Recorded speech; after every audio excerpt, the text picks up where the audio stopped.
ግን የኔ ነው ህይወት ምሻው ከጻፈችው ደሞ ነጋ በሌሊት ነው የነቃሁት እንቅልፍ እንኳን ብርቅ ሆነብኝ እኮ ፀሐይ ደሞ ገና አንድ ሰዓት ላይ እንዲህ የምታሽቃበጠው ለምንድን ነው ይሄ ሁሉ ብርሃንስ ማን ላይ ጸዳል ለመልቀቅ ነው ስልኬን አየሁ ምንም አዲስ ቴክስት የለም ቢኖር ነው የሚገርመኝ በአንድ ሳምንት ስለኔ ያለውን ሐሳብ ሁሉ ቀይሮ አዲስ ተአምር እንደተፈጠረ ሁሉ ቆይ እንጂ ምን እየሰራው ነው አፈቅራታለሁ እኮ ብሎ የንታረቅ የአብረን እንሆን ቴክስት አይልክልኝ የኔን አንጀት ያኝክ እንጂ ሱማ ምን የሚራራ አንጀት አለው ውሃ መጠጣት አለብኝ ደግሞ በዚህ ላይ ኩላሊቴ ፌል ቢያደርግስ ከዚያ ልትጠፋ በቋፍ ከልጅዋ ጋር እየተደራደርኩኝ እንደነገሩ ታጠብኩ ከዛ ቡና ፈላው ልክ እሱ እንደሚወደው ያለ ወተት ያለ ስኳር ቀዳውትና ስቀምሰው አንገሸገሽኝ ፍሪጅ ውስጥ የነበረኝን ግማሽ ላስቲክ ሾላ ወተት ደረገምኩበትና ቡናውን ከነ መፈጠሩ ደመሰስኩት የታባቱ እሱ ከኔ ጋር እንደነበረ ለማስታወስ እሱ የኔ እንደነበረ ላለመርሳት በምን እዳይ ጥቁር ቡና ባዶውን እንደመናይ ተጋታለሁ ከሱ በመለየቴ የምንገሸገሸው በናፍቆቱ የምገዘገዘው አይበቃ የኮንዶሚኒየም መስኮቴን ከፈትኩ ረጅም ትንፋሽ ወሰድኩ ከተማው እንደ ድሮ ይሸታል አይኖቼን ከህንጻዎች ስር ወዳለው አውራ ጎዳና ላይ ወረወርኩት አስፋልቱ ረጥቧል ዘንቦ ነው ወይስ አጥቦት ለሊቱን ስገላበት ስለነበረ ዝናብ እንዳላመለጠኝ አውቃለሁ በዚያ ላይ በዚህ ሰዓት የገረረችው ጨካኝ ፀሐይ ዝናብ እንዳልተከተለችው አውቃለሁ አጥቦት ነው የሚሆነው በዚያው የኔንም ልብ ትዝታው እንዲለቅ አድርገው ሙልጭ አድርገው ባጠቡት ኖሮ ታች ካሉ ቡና ጠጡ ቤቶች ይመጣው የተቆላ ቡናና ጣን ማዓዛ በሱሳ ፍንጭ ይደረሰ ቁርስ አልበላ ሲለኝ እንደ ነገሩ ለባበስኩና ወረድኩ በዚህ መንገድ ብዙ ጊዜ አብረን ሄደናል ግን አሁን የሱን እጅ ይዤ ካለመራመዴ በስተቀር ሁሉም ነገር እንደወትሮ ነው መንገድና አለፈቅዳሚው ወረተኛ መሰሉኝ ስለምን ብቻዬን መሆኔን አላስተዋሉም ስለምን ልቤ ለተሰበረ አልገመቱም ብዙ ሳልሄድ ሰው አገኘው ሴት ናት የጋራ ጓደኛችን ፈገግ ልበል አዎ ፈገግ ልበል አልኩ ጤነኛ ሰው ሰውን መንገድ ላይ ሲያገኝ ቆርቶ ቢደብንም አንጀቱ ቢታጠፍም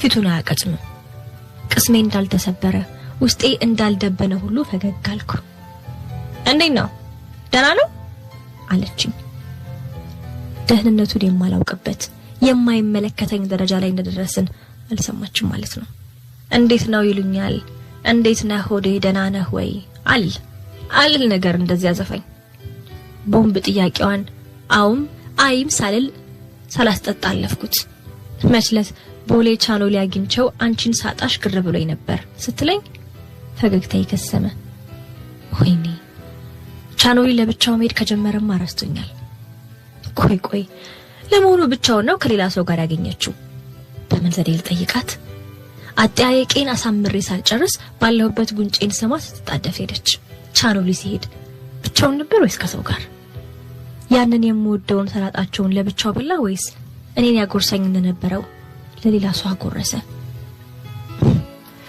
የራሱ ጉዳይ ምን አስጨነቀኝ የፈሰሰ ውሃ አሉ እሱ እንደሆነ በየአቅጣጫው በየቦዩ መፍሰስ ከጀመረ ቆየ እንዴት አባቴ ብዬ ልፈሰው ሄልቅ መንገድ ልቀጥል ልንቀሳቀስ ከአንደኛው ብሎክ ስር ካለ ምግብ ቤት የሚመጣ ሙዚቃ ጆሮቼ ውስጥ ጥልቅ አለ መማጸኔ የሚለው ዘፈን ነው የቴዲ አፍሮ ነግሬ እዚያ ጋር ሲደርስና ዘፈኑን ስሰማ እርምጃዬን በገታውት ጊዜ የሰማሁት የግጥሙ ዘፈን ራሴን መልሶ አስገረመኝ ግጥምጥሞሹ ቀናት ታርጉኝ እኔን ከሄደች ትታው መማጸኔን ተክዤ ልክፋው የሐዘኔን ጨለማ ልብሳው ስትሄድ ያፈካው ቀኔን እኔ ሳቅሜልኝም ባክሽ ብዬ ልመልሳት ቢፈጀው ልቤን የፍቅር እሳት አይሞከርም መቼም እሷን ለመርሳት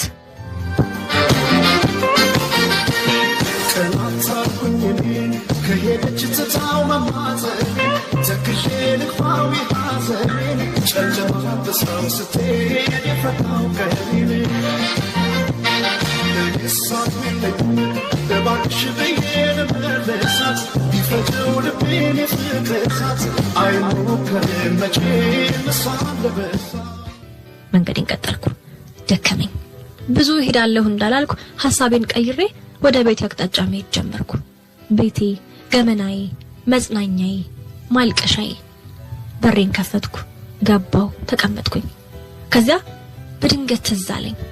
ምኑ መሰላችሁ? ሹራቡ፣ ትቶት የሄደው ሰማያዊ ሹራቡ። ትቼው ሄጃለሁና አምጪልኝ፣ ስለረሳሁት ላኪልኝ ያላለኝ ሹራቡ። አሁንም ድረስ እሱን የሚሸተው ወፍራም ሰማያዊ ሹራቡ። ተስፈንጥሬ የተነሳውና ከኩም ሳጥኑ ውስጥ መንግያ አውጥቼው እንደ ሕፃን ልጅ አቀፍኩትና አልጋዬ ላይ ዝርፍጥ ጣልኩ። እንዳቀፍኩት እያሸተትኩት አብሮኛል መሰለኝ። ያቀፈኝ አብሮኝ፣ በቃ አብሮኛል ለመሰለኝ። ሹራቡ ሰው ቢሆን እንዴ ጫምቀሽ ልትገይኝ ነው እንዴ ብሎ እስኪጮህ ጭምቅ አድርጌ ያቀፍኩት። ከዚያ አልዋሻችሁም፣ አለቀስኩ። በኃይል ተንሰቅስቄ እጅግ ስቅስቅ ብዬ አለቀስኩ። እንባዬ ያለቀ ሲመስለኝ ግን ምንም ሲያደርግ እንደነበረ እንዳላወቀ ሰው ብንናልኩና ካልጋይ በፍጥነት ተነሳውና ወደ አውራ ጎዳናው የሚያሳየውን መኝታ ክፍሌን መስኮት ከፍቼ ምን አደረኩ? አየር አልተቀበልኩም፣ ወሬ አላየሁም። ሹራቡን ወረወርኩት። እጥፍጥፍ አድርጌ ያለ ርህራሄ በመስኮት ቁልቁል ሰደድኩት። ጩፍ አድርጌ ወረወርኩት። ወፎይ ተገላገልኩ። የታባቱ። ከዚያ ጥልቅ ጸጥታ። አልጋይ ጋር በእርጋታ ተቀመጥኩ። ሹራቡ ጥሎት የሄደው ጠረኑ አሁንም ይጠራኛል። ምን ጉድ ነው? ከዚያ ራሴን በሬን እንኳን ሳልዘጋ ቁልቁል ስም ዘገዘጋየሁት ወደ ታች ወደ አስፋልቱ። ስደርስ ቡና የምትፈላው መክሊት ሹራቡን በግራ በመጋባት ይዘው አገኘኋት። ኦፎይ ሲኖ ትራክ ላይ ወድቆ ቢሆንስ ኖሮ፣ እስከ ወዲያኛው ባላገኘውስ ኖሮ። የኔ ነው ብዬ ስቀበላት እንባ ቢጤ ተናነቀኝ። እውነት ግን የኔ ነው እንጃ።